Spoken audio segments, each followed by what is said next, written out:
Thank you for listening to the Allender Center podcast. I'm Dr. Dan Allender. And I'm Rachael Clinton Chen. We're fiercely committed to providing hope and healing to a fragmented world. And restoration for the heart. Thank you for joining us. Let's get this conversation started.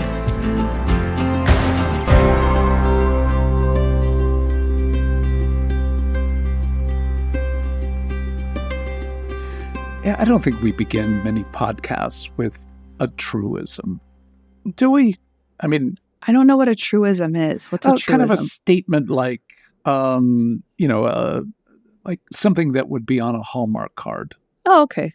No, it's not necessarily our style. No, but I'm gonna start with one. That's my apology, but also. Oh, I'm much more like that in my real life, so I'm fine. Are you with really? it. Like what? I mean, give me an example. I mean, I just have always been someone that's like, teamwork will make your dream work, or like with my kids, jokingly. Or, but you do it jokingly, meaning you let don't go actually... and let God. I mean it. Like, I'm actually acknowledging we just did something together because teamwork is better than trying to do it alone. But I make it fun. Well, in other words, you bear underneath the truism something of the complexity that it is actually a form of a proverb. Yes. But also, proverbs are not promises; they are principles. So here's a principle: all harm came in relationship. All healing equally requires a relationship. And so we know that to be true. But what we're going to be addressing is the reality that, especially with regard to dealing with the harm of sexual abuse, it takes a village to raise a child. Do you not find that to be true? Absolutely. With Evie and with your boys? Absolutely. And well, why would we not think that's true with regard to the maturing of our own lives, particularly as we deal with some of the dark and at times desperately overwhelming realities that come when we begin to go through the reality of abuse? And obviously a few statements along with that. And that is, one doesn't deal with the effects of the past with a kind of, I'll do that for the next week or two. These are processes that actually will see significant change, even in a relatively short period of time. That's right. Healing is a lifetime adventure. Healing is so paradoxical in that the more we grow, the more we actually see how much there more is to grow. So when we're trying to adumbrate the reality of what it means to grow, I don't want to spend much time at the moment on what's involved in growing, but more, you need a village and you need relationships. And again, as you hear all that, where do you go with that thought? I'm not going to lie. There's a part of me that feels a certain level of despair because I know what it is to be in seasons where, I'm living in a new city. I don't have as deep of a relational network, in the proximity here, I don't have as many relational connections. Now, I still am connected to people across the internet and through the telephone and getting to occasionally see. So it's not like I feel completely in isolation, but I think about, I moved to this new city that is the healthcare system is overwhelmed. It's a huge city with huge healthcare networks, but they're research hospitals and teaching hospitals. So it's trying to book an appointment, trying to get all new care providers. So I think I'm feeling a little bit of I'm feeling empathy for the person who's listening going, well, relationship and care is a privilege, is that very few of us have, because sometimes it takes work to find your people, or to find your care networks, or to find the resources you need that you can actually afford or have access to. Indeed. Oh, it's so important to begin with that. And that is, even though I don't think we're post-COVID, we pretend to be some form of post-COVID, But the reality of the disruption, I don't think we're going to be able to fully access all the implications of those years apart from one another. And even now, the effect that plays itself out in the shift and change. It just Zoom. I'm thrilled we get to do this. I get to Yes, see you as we're absolutely. doing this.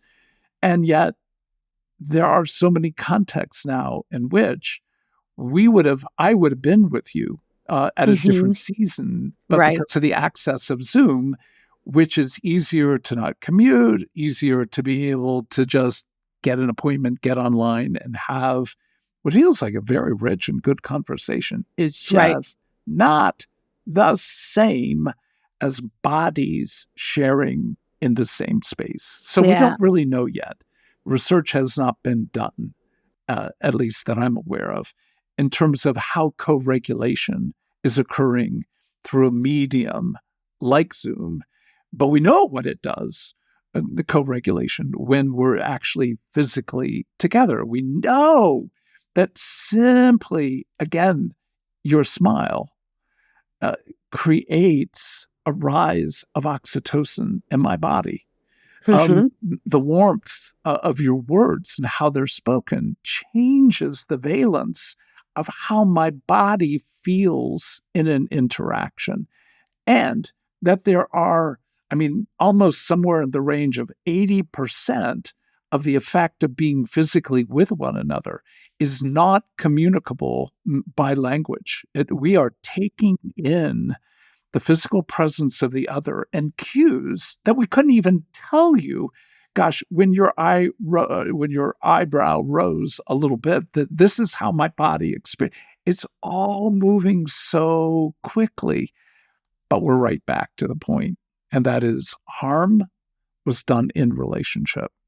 Healing requires relationship, and as shall we say, cut off many of us are. And then add the reality that some of us are more introvertish. And so Hmm. being cut off is not always the worst experience in the world Hmm. for some of us who actually like being alone or with only one or two. But back to the phrase, we need relationship. And what I want to begin to put words to is how do friends, how do family, how do soul friends, what are often referred to as anamkara, and how a therapist. So four categories of relational realms that we want to put at least a little bit of thought to. But when you begin to think about friends, that would be where I would say most people begin. Hmm. Their Yeah. their core acquaintance, friendship. Sometimes it's hard to distinguish fully what's an acquaintance, what's a friend, what's a best friend, etc. But when you think about what friends have been for you in the healing process with regard to your own experiences of abuse, how have they played into the redemptive arc? Yeah. Oh gosh. I mean, these are the tricky spaces for me because when I actually started addressing my experiences of abuse, or even experiences of abuse that came in young adulthood or early adulthood, I was surrounded by a bunch of therapists. So it's like I feel like I had a really rich. Sometimes that was great. Sometimes that was like, can you just get out of that land? And I would say two things I would be really grateful for: friends who made space for me to not be okay, on one hand, who have known how to offer really good care in seasons where they know I was working through a healing journey, and would show up in the simplest ways, right? Just to show up, to do life with you, to let you know they're there. And I think as an adult, that's one of the things I've learned is like, there's just part of being an adult is that any one of your friends at any given time is going to need a shoulder to lean on, maybe a little more strongly than they do in other seasons. And you do that for each other. I would say thing my friends did is also allow me to come up for air in seasons where I was in deeper healing processes or deeper waters. So making space for laughter and fun and nourishing food and getting outside in nature and taking a break. But just that capacity to offer good care, but to also help me even learn some of my own like limitations and boundaries of when I needed to compartmentalize or when I needed to take a break, so to speak, from some of the heavy lifting, if that was a possibility, whether I was in a therapeutic process or spiritual direction or, pursuing deliverance prayer, which I pursued all those things, or trying to get, good body care, somatic care in a certain season. But there's that capacity to be present with, but in a way that wasn't overindulgent, but also wasn't like, we just need you to be okay so that we can be okay. Because all we do when we hang out is we're all just okay. So. Oh, well said. Well said. I mean, what we're actually inviting you to consider is what friends are part of your world that you'd be able to share that you're actually stepping into past abuse, and to be able to say, hey, I'm not doing well, or I've had some really difficult memories come back. And I'm starting to remember and put words to the experience of XYZ. What are you hoping for in a friendship? And I think you've already named two really important things that I would put words to. I don't want a friend who's going to panic. And that kind of like, well, if you're not doing well, I'm not doing well. And in that, I'm now having to manage their like, oh, I just don't know anything about this. Well, if you know that a friend can't bear hearing it, then at least what I would begin to put words to, and that is, well, what kind of friendship do you have? Not trying to ruin your friendship, but if your friends ultimately can't bear what you're going through, I think it's more fair to call them an acquaintance than indeed a friend. But on the other hand, I don't want a friend who's presumptuous, who already knows what I need to do and how to do it, and will guide me directly as to what you need, first of all, or you need to read this book, or etc. So on those two sides, like if you're going to swerve off one side or the other, I'm not sure which is worse, but both are calamitous in terms of the fall. So what a friend, I think, can provide is so well stated by you, and that is, I'm with you. I'll engage with you what you want me to hold without the demand that you give me more. And yet, on the other hand, I also know not every conversation, not every interaction as a good friend should be about what you're wrestling with. Let's just go to a movie. Let's just go out to eat. Those are frameworks where you go, it's a form of honorable compartmentalization. Mm-hmm. And I need my friends to be able to suffer, but also help me boundary certain times and periods where I'm not caught up. And again, we're talking about abuse, but we could be talking about 100 other issues that are traumatic, from your health issues to relational issues with your spouse to struggles with your children. You need friends to heal. And I think a friendship particularly is crucial to be able to have somebody who will go, well, I don't know much about what you're wrestling with, but are you reading anything that I could read?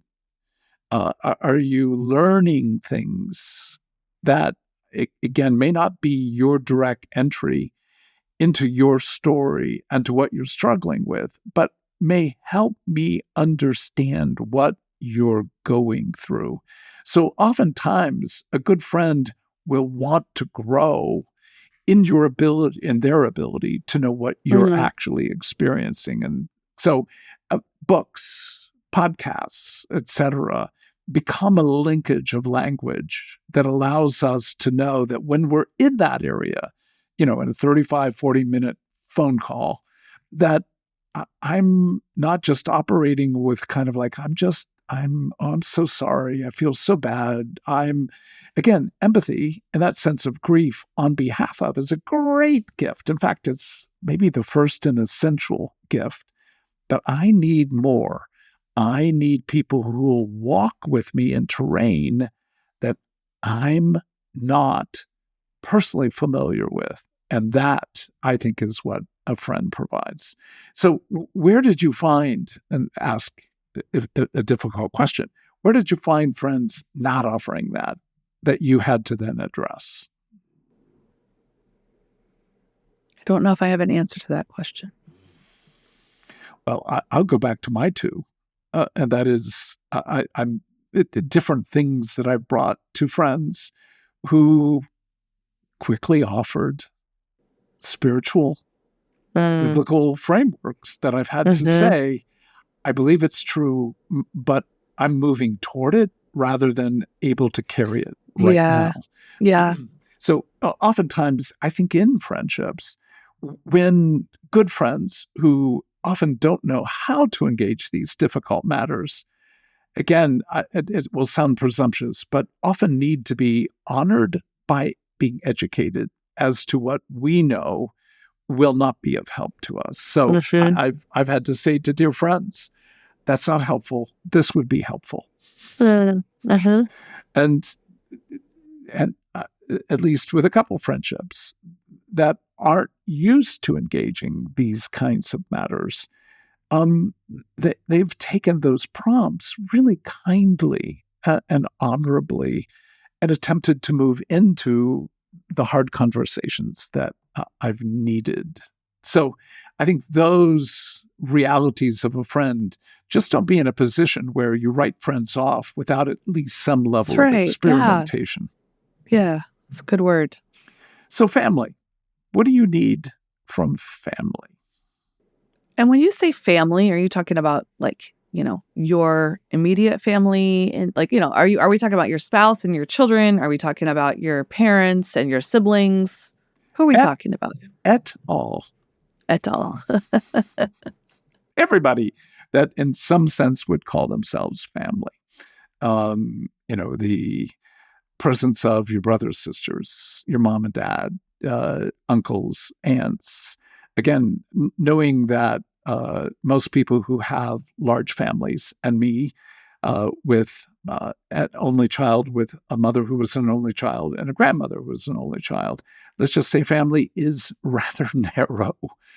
But when you're talking about cousins, my assumption, and let me start with this and you can debate it, there's certain family you would no more tell something about your past abuse than you would try to fly off the Empire State Building. And there are other family that you go, oh, I don't know. Maybe not. But maybe there's at least one or two people within your family, maybe, that you could at least open the door. Maybe not go far, but at least open the door. Is that a fair way beginning? Yeah, I think I will say at the most minimum, I think about this is a hard one because it feels a little bit like the chicken and the egg. And I do think it's a place where we have to have a little bit of grace because it can be so triggering for people when you bring up some of your own harm, especially if you've played a particular role in the family as the helper or the healer or the strong one, right? People may feel a little uncomfortable with you not saying I'm not okay or I'm in a process or I'm in a journey. So I think that growing maturity to be able to hold that life is complex and we're beautiful and we're broken. There has been goodness that we get to be grateful for, and there has been heartache and suffering. And both can be true at the same time. So I think about certain conversations I've had with my siblings that actually have gone way better than I thought they would because they've been in their own process or journey of healing and growing in that capacity to say two things can be true at the same time. And so a capacity for curiosity, a capacity to stay regulated Like, I'm like, can you stay regulated so that I don't have to regulate you? And we can kind of be able to hold the complexity of life with a little more truth and honor. Because a lot of times these stories, family members know something of the story. And in many ways, you need their help. And I think this is a really risky realm because it is a realm that backfires a lot, right? Where people feel defensive, people feel scared, people feel accused, whether that's what's happening or not. So I do think these waters take a lot more wisdom and are kind of foolish, but we need the companionship of our family in seasons where we're healing, especially from childhood harm. Yeah. Well, let's underscore, it's way more threatening. There's far more at stake in addressing any of our past harm with our family than with our friends. And in that sense, we chose our friends. We didn't choose our family. And yet, on the other hand, our family is so wedded, carved into our very being, that when you do have even one person in your family that will come alongside, will believe, will honor, will in many ways offer perspective. And I think that's the key word. Like, we can so be enabled and helped by somebody who's able to go, well, I didn't have the role in the family you had. And this is what I saw when mom did this, when the abuser did this. To be believed alone is enough. That is in many ways like getting a major reward.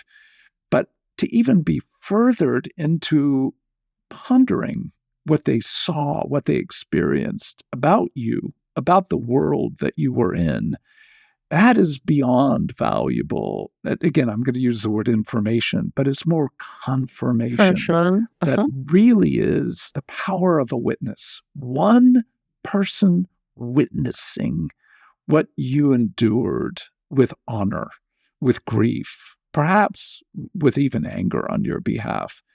I'll tell you, that's as close to, I think, to winning the lottery as almost anything in this process. Mm-hmm. But I've just been, especially in something about becoming a parent too, has given me like different levels of grace and curiosity to move even towards my parents and like the work of parenting and the trauma of parenting and the complexity of the goodness and the heartache, and to be able to hold space just for multiple journeys of discovery and uncovering heartache in their stories and in their lives. That I'm seeing like deeper fruit as they pursue like healing, which then opens the door for different conversations. And that, that's taken, really beautiful trust and patience and hope and forgiveness, and especially on their part with me, right? Ways that, like, I haven't always been gracious in learning what I'm learning, or I haven't always been as generous in learning what I'm learning and being able to offer it with the same level, which makes a lot of sense.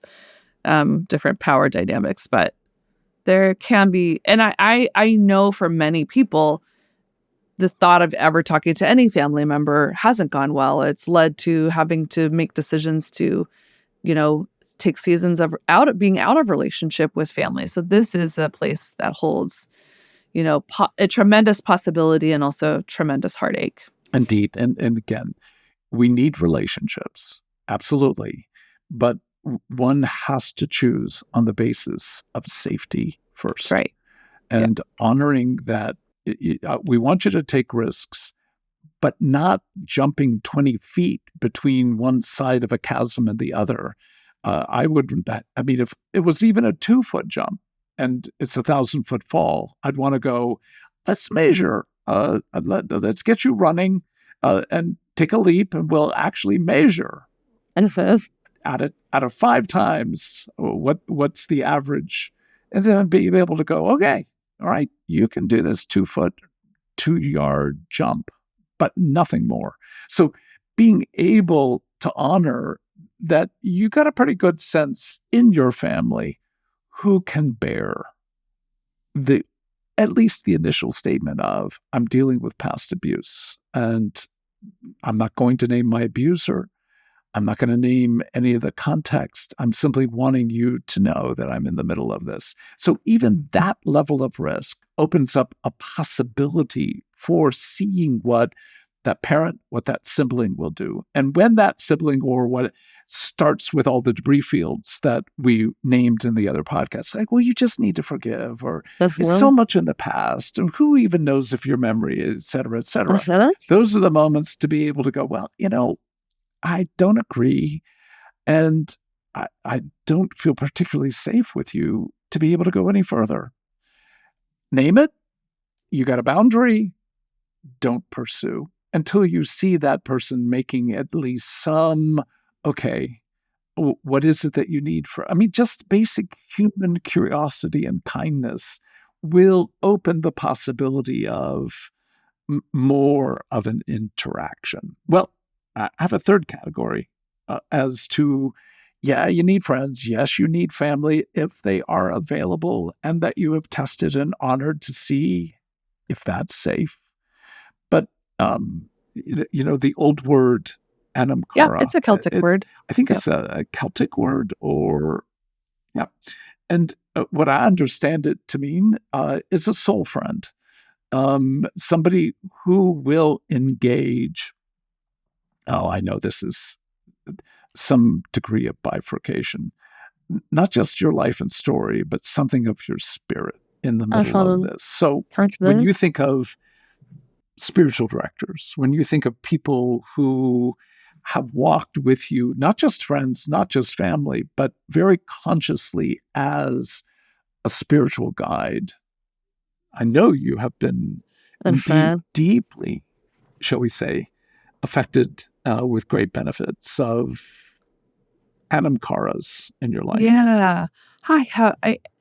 This is where I just, I hold both the incredible privilege and just the agony of knowing where people experience disparity. But I have been very rich in very gifted and generous anamkaras, whether it's been pastors that I did an MDiv, so I had to do an internship at a church. So pastors who have mentored me, or, to me, the best anamkaras I've known have been wounded healers themselves. So in some ways have been people well acquainted with suffering and well acquainted with the journey of healing. And so in some ways, they're not afraid of the questions I'm bringing. They're not afraid of the heartache I'm naming as if somehow it is an indictment on God that they need to then for me to spiritually bypass in order to hold on to something of safety with God. They are people who have entered the deep waters of heartache and yet been able to know something of the goodness of God in the land of the living. And so I have been very, very blessed with those who have said, I'm not you can tell the truth here. You can even be really human size here. Because I think sometimes when we're in seasons of deeper healing, we do get a little messier before we have more containment. Things are just say it. Way messier. Way messier. Way messier. And so to have people who it's back to that realm of containment, who can say, I can hold on to myself when you're maybe spinning out, but I'm also not going to just stand here and watch you bleed out and be like, it's okay. I'm going to offer some guardrails. I'm going to offer some invitation. But I also am going to help you imagine a God big enough for all of you who is deeply in love with you. So whether that has been different forms of prayer, different seasons of discernment, different seasons of just pastoral care and soul care when my soul has been weary and I have felt more in need of deliverance, and just someone who's I will show up as the hands and feet of God for a season so that you're not alone and you can experience some of that comfort. So And again, this is where it gets kind of nasty, complicated, and that I have worked with therapists who have been, for me, a wise spiritual director. And I've Mhm. worked with spiritual Yeah. directors who have been brilliant therapists. And so trying to divide this pie Right. up, but Yeah. I still want to say there are the necessity to engage the Psalms. With whom do you praise? In that sense of being able to say, oh, you are better than sliced bread. Oh, Right. Father, Son, Spirit. And yet, with whom are you also able to complain and lament? For sure. You sold us down the river and you did not make a penny off of our Right. sale. And yet, with whom are you able to share in thanksgiving? So when we look at the Psalms in terms of an orientation of praise, when the orientation gets, in many ways, fouled in the complexity of life, who are you able to bring your psalmic soul Ooh, I love to that. Yeah. and be able to know you're going to be held well? And in this sense, I'm all for mutual, shall we say, spiritually maturing one another. But there are seasons where it's so important to, in one sense, bring yourself to another as a guide, as one who, in some ways, holds the responsibility of, in one sense, caring for your soul. And again, I, I am so privileged for the pastor who has been my pastor for like almost 28 years. And I looked at Dave in moments going into church yesterday. I had like 2 minutes with him, and I just said, I just kind of put words to, and I put a significant war within the denomination I'm part of. I just said, I am so angry about XYZ. And I didn't need him to confirm it, disconfirm it, but in one sense, to hold that I have not lost my faith. I have not lost my Mhm. heart for God in the middle of my struggle. How much more so for the reality of past abuse? I need somebody who can hold my rage. Actually, I can hold my deconstruction of forms of spirituality that That's actually right. have been part of that harm That's without, right. in some sense, seeing that I'm discarding the God of the universe, That's that I'm right. actually wanting to have a clearer and deeper and more passionate heart in and with and for God.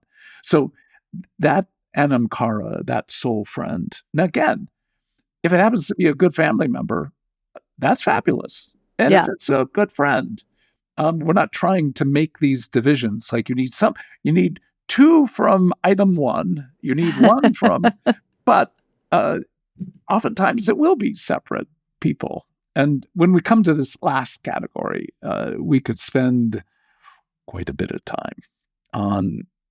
You need in many ways, a story guide. Oh, Yes, it really? can be a soul guide. Yes, it can be a family member. But I'm going to talk mostly about the need for a therapist. And again, part of the dilemma with this is therapy itself implies a certain socioeconomic status. It implies the prospect of amount of money and time and energy and effort that is not true across the entire globe. So I want to make sure that when we're talking about therapy, we're not so socially bound to only one notion of what good therapy is. But I am a therapist and I have spent my whole life and career training therapists. It's hard for me to, in one sense, fully escape that. So just naming that where you see me sliding too quickly into actually therapy versus the therapeutic.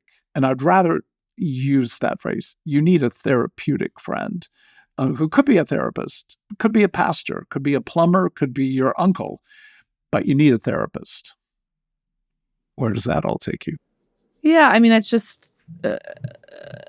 when I think of the therapeutic, I think of it as being someone committed to the contours of healing, where your mind, spirit, and body meet in the fragmentation and the trauma. So it does have to be someone who holds an intuition and a wisdom and a skill of tending to the fragmentation and the harm, bearing witness in places, and also bringing therapeutic interventions where they're needed. And I think about a season in my life. I mean, I've been in and out of therapy and pursuing different healing modalities for a long time, and I will for a long time, because, whether that's at times been more somatic oriented or talk oriented, whatever. But I think about a specific season where my PTSD or complex PTSD was getting triggered in the wake of a sexual assault in adulthood, and kind of got escalated when I broke a bone in my foot, which, I think in some ways, not that God broke my bone, but God was allowing this broken bone to make connections to like other broken parts of me that were needing tending. And I thought I was going to therapy to do work around this assault, but what it led to was deeper connections to earlier traumas that were familiar, that like were connected to how this assault had played out later in life. Feelings of powerlessness, feelings of disgust and shame, feelings of complicity, and just all of the above. And so I needed a really gifted therapeutic healer to enter the story with me and see how it was more deeply connected to other stories that I was still needing a deeper healing in. And I will forever be grateful for that therapeutic season. And that's just one piece. I was also pursuing story work with good story guides, and, again, and talking with therapeutic minded friends who understood the ethical boundaries. They weren't, in a sense, trying to offer me therapy, but they were offering very therapeutic care that took serious the harm I'd experienced, and were inviting me to a different kind of wisdom in moments where my pain was needing a more acute care, if you will. Yep. So there'd be three categories I'd want to bring. And that is, in a therapeutic relationship, you have continuity. You have progressive interactions. It doesn't have to be 1 hour every week, but it has to have enough contextual immediacy that you are moving into conversations about the present, about the past, and about the future. And so the notion that there are things in the moment that are indeed opening the door to things from my past, but the past is helping me see something in the clarity of how I'm engaging my future. So one huge category is continuity of time, progression, slow movement. Those are all part of that first element to what is going to be a crucial part of therapy. I can't expect my friends in the same way to make space once a week, twice a week for these kind of conversations. That's right. If that happens, that's great, but nobody can usually sustain that level of intensity. And again, complexity. So a second category is, for lack of a better word, wisdom. But it's a beautiful word. And there are incredibly wise plumbers, and they're incredibly foolish therapists. So the fact that a person's got a degree, I think is not unimportant, but it's not the fundamental final decision. Because I've worked with a lot of people who have worked with therapists, and the stories I hear are so disconcerting that it boggles my mind. When a client has said, "Well, my last therapist said I've resolved it all." Well, how long did you two talk about the abuse? Oh, 2 sessions. And I want to go, And that was resolved. Tell me the nature of the resolve. Well, they opened the door for me to, in a session, to vocalize forgiveness and to put it beyond me. And I'm like, okay, again, I'm not going to just totally discount it, but I also want to go, no, 2 sessions are not enough to engage this. So the wisdom of knowing, what have you engaged in your own life? How have you engaged the issues of abuse? And this is a question I have asked the therapist I've worked with. Look, I don't think I've been a particularly easy client for the people I've worked with. Yeah, I would. Yeah.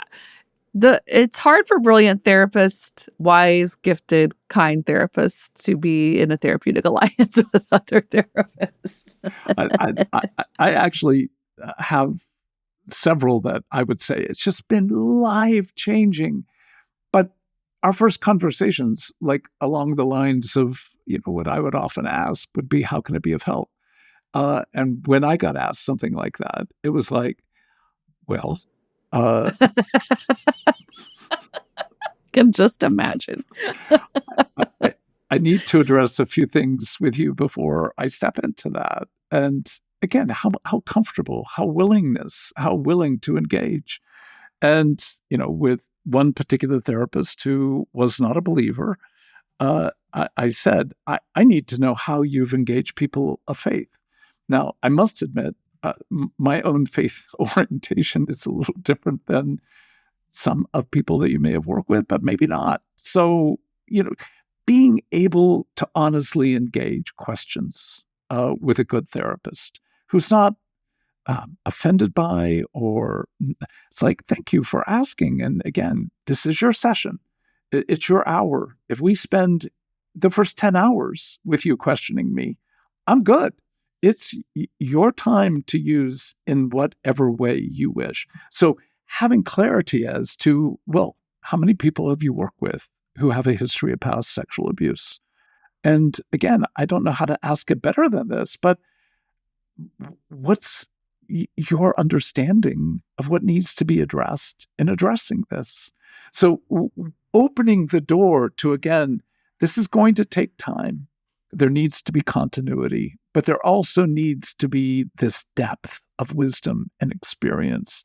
And so I wouldn't want to engage the therapeutic with a friend who's never even read something like The Wounded Heart. Sorry, not willing to kind of go in those directions. But a third factor that, again, I don't know how to articulate beyond just to name. You got to have a gut sense. I can tell my story to this person. They might be wise. They might offer context of continuity. But I've met people who I think would be great therapists for other people. But within my body, I've been able to go, don't think so. Mm-hmm. And that just has to be heard, especially for those who have histories of abuse. That trusting your gut is one of the hardest things in the world when you have so much of your life with the bias against your own heart. So that ability to at least register the question, how does my body feel in their presence? And again, what I ask people to do is make a commitment to seeing me about 5 times. It's no magical number. It could be 4, it could be 6, but I don't know. I like the number 5 because of fingers on my hand. We're not going to even talk about our future together until after 5 sessions. I think it often takes 4 or 5 times a meeting with somebody to be in a place to be able to go, yeah, I think I can work with you. But I have worked with people who after 5 sessions have said, I'm just not wanting to proceed. And it's like, such a good decision. Because until your heart can say, I'm open to doing the work with this person, no matter who they are, no matter what their name is, no matter what their experience, no matter what books they've written, your gut has to be able to say, I can work with this person. And it is so crucial. Thoughts before we come to summative? I'm just thinking about this sense of like, these are really important companions, right? Friends, family, Anamkara soul friends, therapists, and therapeutic alliances or presence. And I know that we would say that there can be other companions. These just need to be a pivotal part of that. So maybe you are encountering resources or materials or authors who are writing who feel like a companion, and that's the access you have or the capacity you have in any given season. We know this is a process and it is our hope. Or maybe the way you want to engage therapeutically is in a group setting, to do group work with a really good therapeutic guide, but in the presence of other people. Like there is no one formula, just that you are meant for, as I think Linda, our colleague Linda has said, Dan, I've heard you say it, a canopy of care. You're meant for a canopy of care. You started out saying it takes a village. And so for those of you who feel like, oh, I need too much. I'm just needing too much. Like, you're not needing too much. Some of you are needing too much. But for those of you who have a hard time asking for help or asking for care, it's good. It's good to need multiple people and relationships and contexts to be a part of your healing journey for a season of really intentionally seeking to heal from sexual abuse. And we live in a culture that has been stated multiple times, a culture of loneliness. And this is not an easy podcast for those who have a history of past abuse, where because of their own hypervigilance, because of their own internal numbness, and in part because of their own isolation, the prospect of going, you're setting a standard here that's maybe the gold standard, and I don't even have literally a copper penny to make movement. And this is not meant to be overwhelming or discouraging, but also imperative that where you can begin, your current friends and family may not be people at the moment that you can actually be able to turn to. And financially or otherwise, there may be few opportunities, but again, to begin to experiment in the context of your church with discernment, with wisdom. How am I being addressed by my pastor or by this particular lay counselor? There are options. And as you begin to take those initial risks, you begin to have more and more categories of what does it mean to be a friend? Not just what does it mean to have a friend, but what does it mean to be a friend? Because in your friending of others, you will find, without question, there will be a growing capacity to have friends, to have family, who can begin to enter into these waters with you. And we long for you to have something of that taste of the goodness of God in the land of the living.